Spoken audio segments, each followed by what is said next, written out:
you know, and they're doing one of these, and they, the Ricky Bobby thing. Just I don't know what stop. to do with my hands. What do I do with my hands? Yeah. So, but that happens with a lot of people, and so it was just getting over that.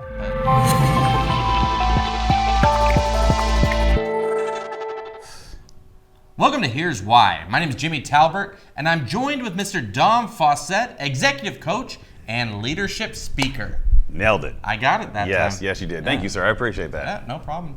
No. So today, we're going to be going through some different strategies to help you use video to build your social media following. We're going to be talking about why it's important. We're going to be talking about kind of how you do it and what you can actually get from that. So, I'm excited to have you. You've done a pretty good job of organically building a social following. You know, it's videos. It really started, and I know that's the topic of today, but in all seriousness, videos are, one, they're easy to do. You just turn your camera on your phone if you're going to start there.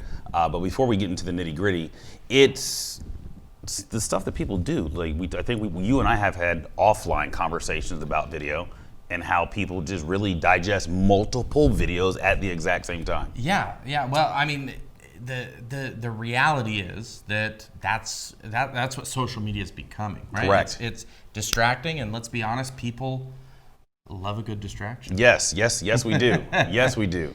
And so when you can engage with them through that, it's incredibly valuable. So I think video is so powerful simply because doing video requires a person to speak. Yeah. As a speaker's coach, and you guys have a studio here, you see people struggle with doing that. So the moment you can overcome the public speaking, if you will, the fear of, you start doing video, and then it separates your business, from every other CEO or president that has a business as well. Yeah, you're absolutely right. And I in my experience, and I've told you about this offline, but when 8 years ago, yeah, I would have avoided doing a professional video like the plague. Like everybody else. Yeah, I mean, even to the point where there was times where I wrote scripts for people and had someone else do it because and it wasn't actually being seen. It was my voice that I didn't like. I've never not liked my voice. So when you say you didn't like your voice, like what does it do? What does one go through when they don't like their voice? Well, so in my opinion, I was very monotone. Okay. Right? And so I know when I watch people and everything, that was something that makes it boring, right? But you've obviously overcome that. So what'd you do to overcome that, to be on videos the way you are now? First thing I did was a gentleman by the name of Ramon Ray was someone who I worked with at the time. Okay. And I noticed in his presentation that he would speed up at certain times and then slow way down to emphasize other points. And my thought was, that's something that I could do that I wouldn't have to worry about the inflection in my voice, right? To still give emphasis. And so I started practicing that and doing that. And like I said, speed it up and then slow it way down when I wanted something. And then when I go through bullet points, go through them real quick.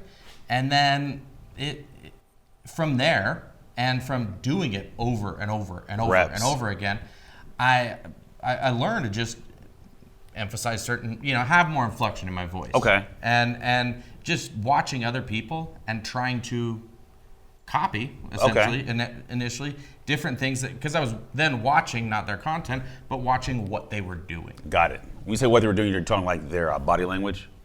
Body language, but then also, I mean, my biggest concern was voice. Okay. My voice. I can see others, that. it's different. I mean, and I'm sure you've seen this before. I've recorded enough people where they're stiff as a board, and you got to We've both seen it, right? Or their hands are straight down while they're standing up, right? And they're doing one of these, and they, the Ricky Bobby thing. I don't know what to do with my hands. What do I do with my hands? Yeah. So, but that happens with a lot of people, and so it was just getting over that.